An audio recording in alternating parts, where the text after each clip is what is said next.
Turn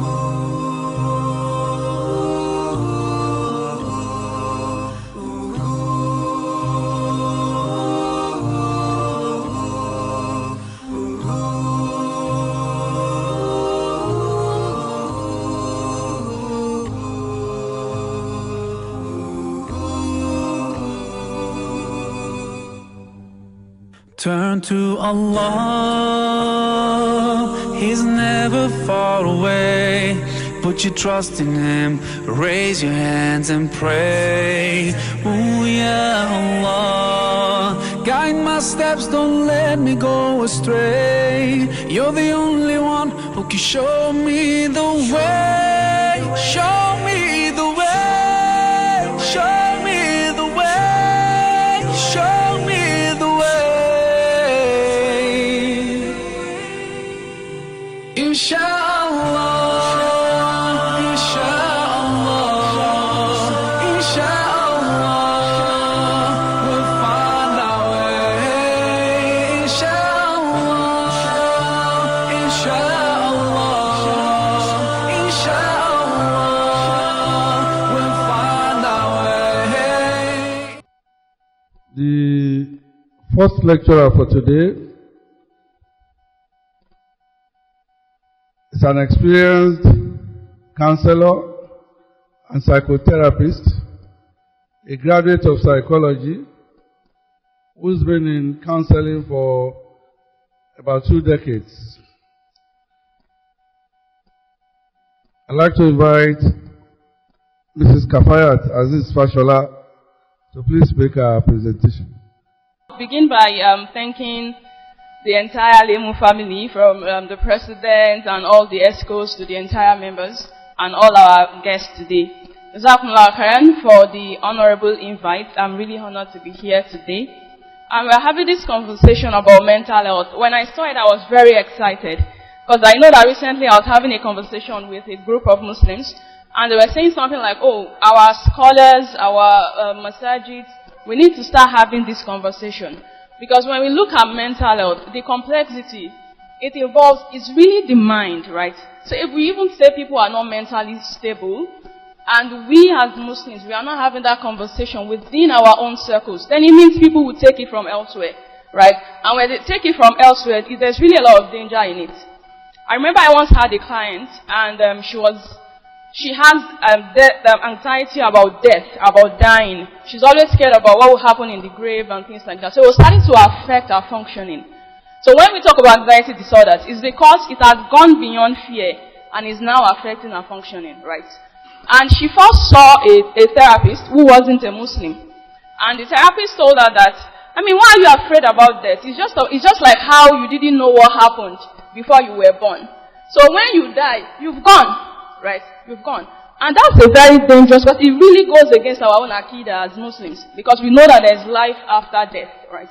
So we know, because of the complexity of mental health, we Muslims need to have this conversation regularly, so that people know who to talk to when they need help, without losing their own faith and their values as Muslims, right? So alhamdulillah, I'm going to be now focusing on my topic, which is socio-psychological issues in family and interpersonal relationship. We know that our family, our interpersonal relationship, they are really the core of the society. And we need to start looking at how to build healthy ones. But I'm going to start with this question. How many of us have left a conversation, either with our spouse, with a family member, with a friend, and you felt like this was not what I meant, but the person left deeply hurt? They were upset, completely upset about what happened. But you felt like, I didn't mean it that way. How many of us have been in that situation? I'm sure all of us have been, right? All of us have been. And when we start to look at our family conflicts and issues, many times it's not really even what is happening that is the problem. It is how we are interpreting it, how we are communicating it, and how we are responding to one another. And that's where, socio-psychological issues come in. Because many families, they do not break because people stop loving one another. When you talk to spouses, it's not like they've stopped loving this person, right? Or even parents to children. But it is really about the emotional wounds, the poor communication patterns we have, our unhealthy perceptions, the way we put meaning into things that maybe are not much of a big deal, and really our unmet emotional needs. These things, they gradually, slowly start to weaken our relationship till it now becomes a big deal. And I know that even for our scholars, when they counsel couples, at some point you are looking at, okay, what's the major issue, right? It's just little things that are compounded that are now a big deal. So we know that healthy families, and that's what I want you to keep in mind as we go through this conversation. When I start to talk about emotional bond, trust, and so on, it doesn't mean that you need to become perfect. Because healthy families and relationships, they are not built by perfect people, right? They are built by psychologically healthy people that are ready to put in the work to build healthy families and relationships. It is that simple. So we want to walk away from this conversation becoming more psychologically healthy, knowing how better to handle our social relationships so that we can then build healthy families. Right. But what are social psychological issues in the first place? Because I'm talking about this. Okay, why this conversation matters, I already said that. But what are social psychological issues? Socio-psychological is just really a combination of two things, right? Social, psychological. And we know that our social refers to our interactions with people. When we relate with other people, just like they say human beings are social animals. What it simply means is that we are constantly interacting and relating to fulfill our needs, right? So the social part refers to our interactions with people, while the psychological part refers to our thoughts, our emotions, our beliefs, our personality, and our behaviors. All these things that constitute our inner world. That's our psyche, our psychological part. So when we bring both of them together, right, socio-psychological issues will then be the factors that are related to how our inner world affects the way we relate with others. So that's my duty here today, right, to clarify how our inner worlds affect the way we relate with others. And every relationship, when we relate with people, we see just the two of us. But we do not see all the baggages we are bringing into that conversation, right? So every relationship is influenced by our childhood, our early years experiences, our personality, our emotional experiences, our beliefs, our communication, the way we are saying what we are saying, and our faith. Our faith is particularly important for Muslims because we will say, whoever doesn't fear Allah cannot be just in relating with people. So our faith also comes into this conversation. So moving quickly, we'll now be going to the key socio-psychological issues. I'm going to be talking about 11 related factors, and I'm going to try to go over them quickly so that I don't take too much of time. The first one will be emotional bond. So I have another question. If I were to ask you, who is the safest person in your life? Who will it be? What did you say? Your elder brother? Your younger brother? That's amazing. So you have a safe person in your family. For some people, they can't choose anybody within their family because family is chaotic, right? So when we talk about emotional bond, we are looking at the feeling of safety, closeness, love, and connection between people. When I'm with this person, it feels like home. And that's why when we say that people are going home, we will ask the question, is it really home or a house? Home is where I feel safe. I can be there. I can be who I am, right? Really myself. So we need to cultivate that emotional bond in families. Families flourish when members, they feel like I am seen, I am heard, I am accepted. I feel that sense of acceptance. And we know that children who develop that secure emotional bonds, they grow into emotionally healthier adults. And even marriages, many times we see couples, we are just there, populating together, cooking, providing, right?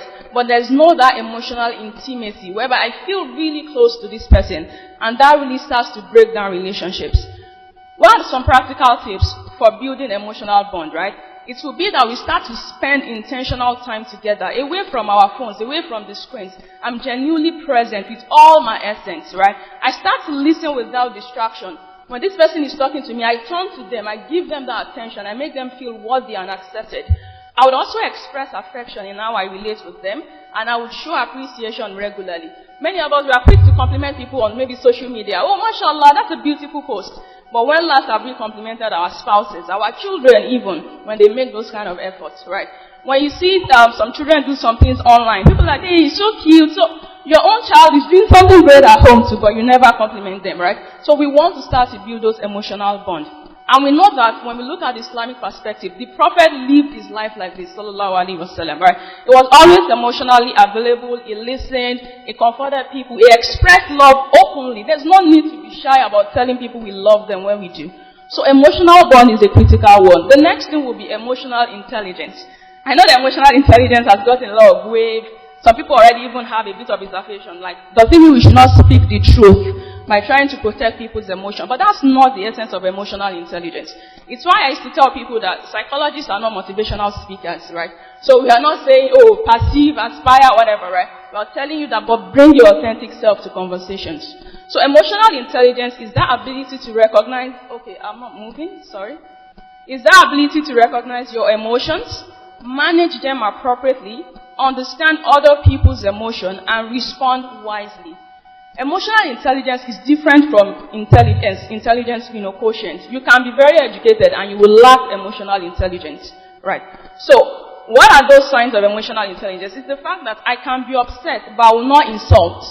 And when you look at issues, that's why I said it is not really issues that break families. It is how those issues are handled, right? So you are upset, but instead of communicating properly, you just talk anyhow, you insult, you use curse words.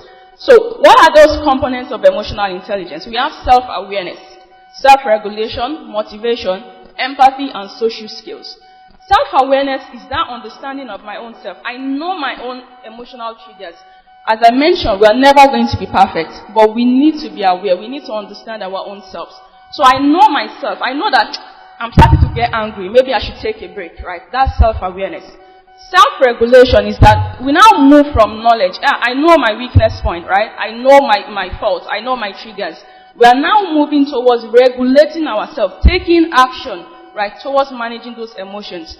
Then we move on to motivation. Motivation is a very critical aspect that many of us lack. When we look at motivation in the realm of emotional intelligence, it means that internal drive, right, to be able to delay some gratification for long-term goals. Right? And how that will come into relationship will be something like, let's say I'm upset with my spouse, but I wake up in the next morning, I will still go about doing the things I'm supposed to do. I'm not going to stop providing because my wife made me upset. Because I know that when I start to do that, I'm breaking down this relationship. So I'm looking beyond how I feel temporarily now and prioritizing the long-term relationship I am building. That is motivation. Then there's a part of empathy, and empathy is very lacking, which is the fact that I'm no longer looking at issues only from my own perspective, right? I'm looking at it from this other perspective, other person's perspective, trying to understand their emotions, trying to validate them and understand what their own experiences look like in their own shoes, right? I'm not thinking, maybe a wife is saying, I'm stressed out caring for the children all day, and the husband is thinking, but I went to work, right? So what's the big deal in that? No, it is about this person's shoes. How are they going through their own experience? And the last one will be social skills or social regulation.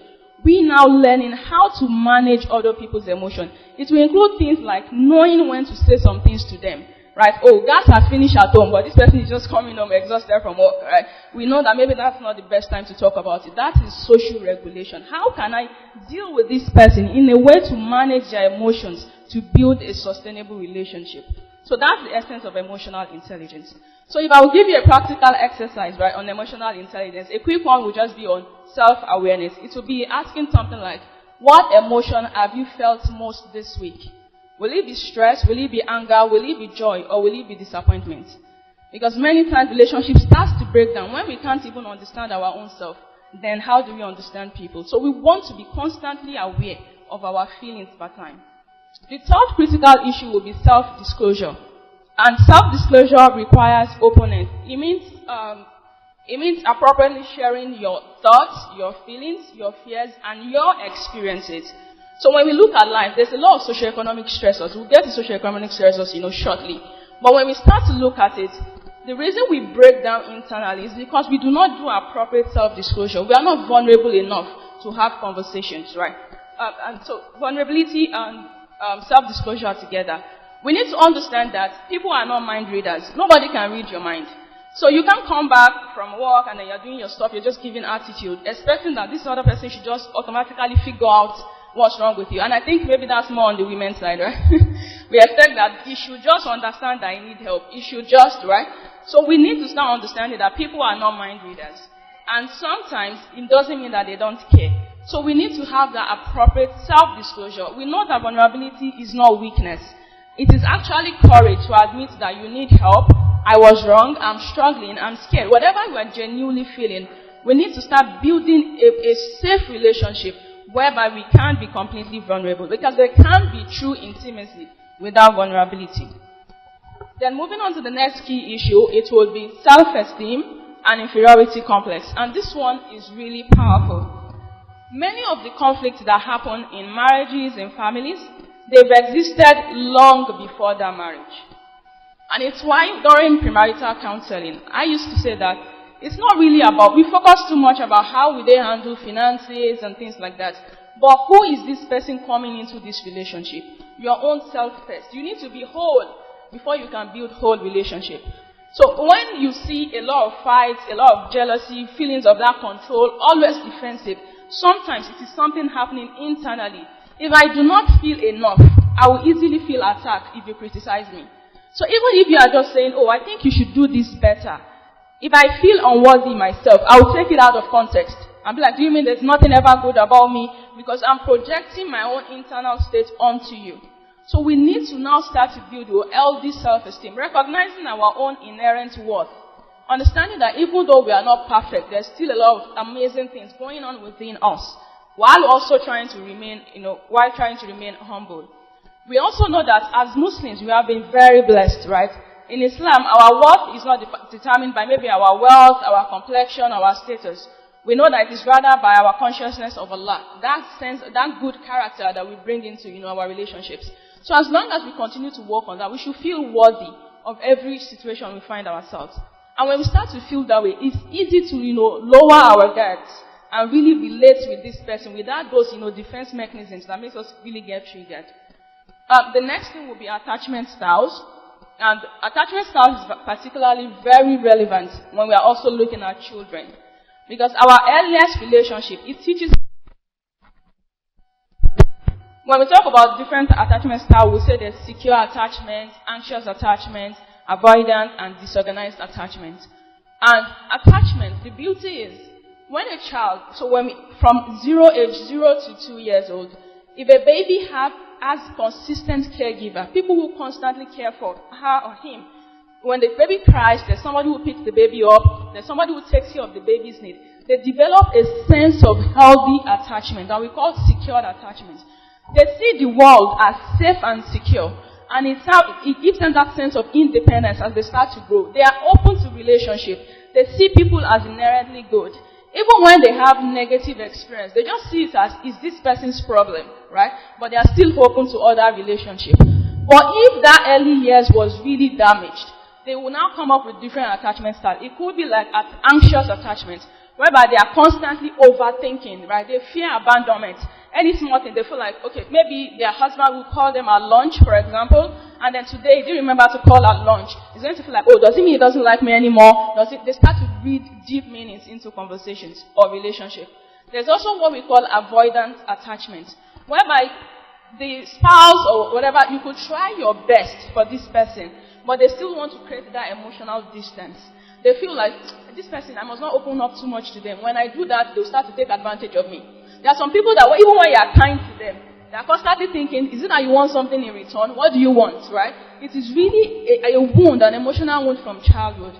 So as families, we need to build that secure base of attachment so that people can now explore other interpersonal relationships meaningfully. Lastly is what we call the disorganized attachment, and that one is, they don't even know what they want. Okay, when you call them, they'll be like, this one you are calling me now, what is it? If you don't call them, they feel like, why are you not calling? So it means you don't care about me. So the person dealing with them are even confused. You don't know if you should be close or if you should be distant. They have emotional wounds. So people are bringing these baggages from childhood, and as families, we need to start building that healthy, secure base from home so that other interpersonal relationships then start to be more meaningful. We also have communication, and communication is a big deal. It's a masterclass on its own, right? Having healthy communication, because we know that communication is more than talking. It includes our tone, the timing, the body language, listening, silence. In fact, silence is communication. Knowing when not to talk is communication in itself. And I think that ruins relationship a lot. Sometimes people are already triggered. They're already emotionally overwhelmed. It's not the time to talk. Maybe it's time to take a break. But because you feel like, I need to say something so that they will know I'm not stupid, so that they know and then we start to say things that we really do not mean, right? It also includes, active listening. When we listen to other people, we are in a relationship, either a friendship or with our spouses or even with our children. We need to ask ourselves the question, are we listening to understand or we are listening to respond? Many of us are very guilty of this. As the person is saying it, you're already thinking of the answer right on the spot, like what will I say back, right? But instead, we should listen not just to their words, to their emotions, to what they are communicating first. When we have that full context, we can then respond appropriately. Also, one beautiful thing is, especially when we are in conflictual situation, is to start to use what we call the I statement, right? The I statement, it takes it away from accusation to communication. So instead of, you are just lazy, maybe I would appreciate if I get more help in this house, right? We are using I, what you need, rather than, accusing this other person of their own deficiency, which then make them naturally defensive too, right? So we need to use more of I statements in communication. We also want to avoid bringing up old issues during disagreements. This is a major, psychological issues in the homes. Really, somebody already apologized, we've moved past that, and then long after that, we are still bringing about that. That's how you did in 1991, and the person is like, we're in 2026, what's going on here, right? So we need to start, keeping conversation recent. Everything in the past, let's leave it in the past and deal with the present. Would also move on to perception. And perception is a very beautiful one. Cognitive theorists, they will say that events in and of themselves, they do not have meaning. Right? It is the meaning we impose into them that gives a meaning. A quick example would be that, imagine that somebody lost their job, and for a long time they've been trying to start a business, but now they lost their job. What happens? They'll be like, Alhamdulillah, maybe it's time to now focus on my business and grow something good for me. They lost their job, but they are hopeful. Another person who already has, issues around self-worth, if they lose their job, they can interpret it to mean that they are worthless. There's nothing I can know how to do well. Even this job now, they've sacked me and things like that, and they start to feel depressed. When you look at the situation itself, what happened? Job loss, right? But the interpretation both of them gave to it is what changed their emotional experience and the way they start to behave, right? So even in our conversations, in our relationship, there's the event, there's the interpretation, and there is now misunderstanding as a result of the interpretation that we have given to conversation. So it could be something as simple as maybe somebody returned home from work amongst the family members and they are not talking. We can think of, this person is angry. He's always angry.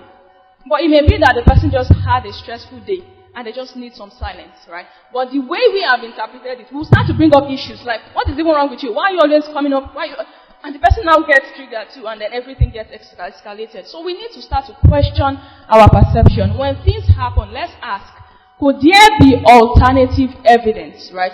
What I'm saying, could it be the truth? Because I'm thinking about it doesn't mean that's the reality, right? I need to question the facts. What's the evidence that this is what is really happening? When we start to, question our perception, we start to have more meaningful relationship rather than just imposing unnecessary meanings. A key socio-psychological issue would also be trust, right? And we know that trust is a big deal in a relationship. When trust is secured, right, beautiful conversations, meaningful growth happen. Even in counseling and therapy sessions, we would say that the therapeutic relationship is the big deal. That trust you are able to build with the person is why they are open enough to tell you their problems, right? If we do not build that secure bond, it will not happen. We can also imitate that as families. In fact, I would say that family members are our own first therapists, right? If we are doing that job as we should be, right? There should be that sense of vulnerability that is built upon trust. And we know that trust is built on consistency. You can't be truthful today, tomorrow you are not, right? We need to consistently show up. We need to be honest. We need to be reliable. I know that if I get into trouble, I can call this person and they will be there for me. We need to keep to promises. We also need to build transparency, right? We are open in the home. Then that starts to build trust. We know that trust grows slowly, but when we keep at it, we will eventually earn one another's trust. However, it also breaks quickly, even though it grows slowly, right? So we need to be careful about our actions to ensure that trust is sustained. And for homes, because I know we are talking with diverse families here, for homes whereby it looks like trust has been broken, we can gradually start to rebuild trust with patience by going back to the basics of consistency, honesty, reliability, keeping promises, and transparency. We also know that there's that importance of respect. And in many interpersonal relationships, a key socio-psychological issue will be the lack of respect. Love does not define relationship entirely. If love is not accompanied with respect, the relationship becomes unhealthy. And when we talk about respect, it's not the good afternoon, sir, good afternoon, man. That's not what we are talking about. We are talking about genuinely listening to this person, speaking politely when talking to them, including children, honoring boundaries, valuing differences, and avoiding humiliation. We say that even when children have done something wrong at home, we can correct them without humiliating them. Right? You can't mention what they do wrong. You can apply necessary consequences and discipline. But we still have to respect their sense of person. Then we can start to build, more meaningful relationship. Then moving to socio-economic issues. We know that socio-economic issues is a big deal, right? Because money is important. Is that not it? And many of these socio-economic issues like financial stress, unemployment, we have different spending habits, financial secrecy, gender role expectations, pressure from extended family, social comparison, lifestyle inflation.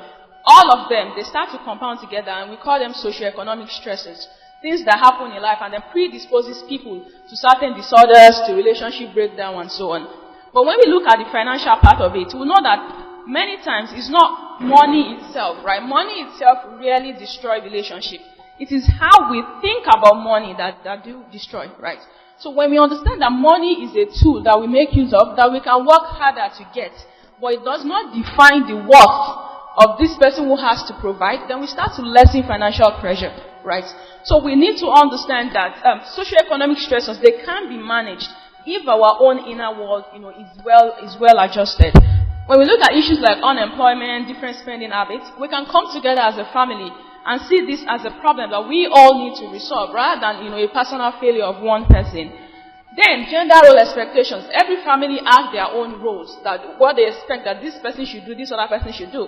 We need to understand that there's a place of right, a place of responsibility, and a place of love.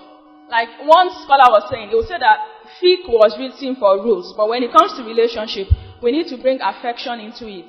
So maybe it's this person's responsibility to do this Islamically, but we know that they are struggling with it. I can assist, right? I can assist because this is a family. We are here together as one unit, rather than making it just about this person. And when we look at the Prophet's psychological wisdom, we understand that the Prophet understood emotional states. Right? He understood emotional states. The Prophet related with people, right, based on their condition per time. He focused on context. He recognized individual differences, which is the fact that something is working for this family. It may not particularly work for us. We may have to adapt it based on these differences and then gradual change. So when we start to talk about these issues, we need to look at them like we should see it as a point of gradually changing rather than seeing it as if, well, it's too much of a big deal. I don't think we can really get this, right? But we start to, put in that gradual change and things start to get better. So bringing everything together, we spoke about self-awareness, we spoke about our emotions, we spoke about communication, relationships, how they influence our relationship, our families, and the society. And if we want to look at it as a chain of events, we'll see that it starts with the self, right? We need to be healthy ourselves. And when we are healthy, internally, the inner self is healthy, we start to experience more positive emotions. When our emotions are well adjusted, it influences how we communicate. Because if you are angry, for example, you're even struggling to communicate appropriately, right? But if your emotions are in check, you start to communicate, in more healthier patterns. Then, when our communication is okay, what happens? It influences our relationship. We start to have healthier relationships because we now have good communication patterns. Then, what happens? Relationship builds families. The husband-wife relationship, parent-children relationship, relationship between in-laws and so on, come together to build healthy families. And we know that healthy families then lead to a healthier society. So if we want to have a healthy society, we need to start from the beginning. From the self, managing emotions, to good communication pattern, building healthy relationship, building sustainable, families, then we can have a wholesome society. So what will be my take home for you? Firstly, I'm going to give you a clear path to emotional wellness. I'll say that the first thing is that you want to develop self-awareness, right? So the first thing is to develop that self-awareness, right? You want to reflect on your own personal trigger points. Know yourself first. So when you leave this conversation, don't start thinking of how, oh, that's the issue with my wife, or that's the issue with my husband. Think of your own self first, right? Develop that awareness to better your own self. Then cultivate active listening. Listen to understand this other person, validate their emotions before you even offer solutions. So let us shift from reactive defense to empathic, curiosity, genuinely caring about this person. And the third thing is to start to create spaces for vulnerability. Let us establish intentional check-ins. There's something I like to call family hours. I do recommend it for my clients a lot. I would say that even if it's twice a month, let us have 1 hour as a family that we are sitting together to have intentional check-in. How has your weeks been along? How are you doing emotionally? Genuinely caring about this person so that they start to open up. Then lastly, we want to de-escalate financial stress. Because finance is a big deal in marriages. We want to separate financial worth from human worth. Because this person is struggling to provide now, it doesn't erode their own sense of worth. We want to see even financial distress as a shared trial from Allah, that we should all, work harder together and make dua for Allah to resolve, rather than seeing it as one person's personal failure. So these 7 habits, because as therapists, we don't want you to just listen to the lecture. I want you to start to, implement the change immediately. So over the next 7 days, so we know you have 7 days in a week, right? So each day, just choose one from, you can take a screenshot, right? One day, ensure that you listen without interrupting, building your sense of active listening. The second day, tell one family member something you appreciate about them. You could also extend it to your friends, one thing you appreciate. Then the third day, apologize if necessary. There's something that has gone wrong, genuinely apologize. The fourth thing is to spend 15 uninterrupted minutes with your spouse, with your child, or with your parents or friend. Spend that 15 minutes on the 4th day. On the 5th day, ask a loved one with genuine empathy, how are you really feeling? How are you really feeling? Get beyond the how are you, alhamdulillah. We know that all praise belongs to Allah, right? But how are you really feeling? And on the 6th day, you want to pause before reacting in anger. Something happened, before you react, take a pause, break. Take a break and think appropriately on how you want to respond. And lastly, you want to make dua every day. That one goes around, right? Every day you want to make dua for your family.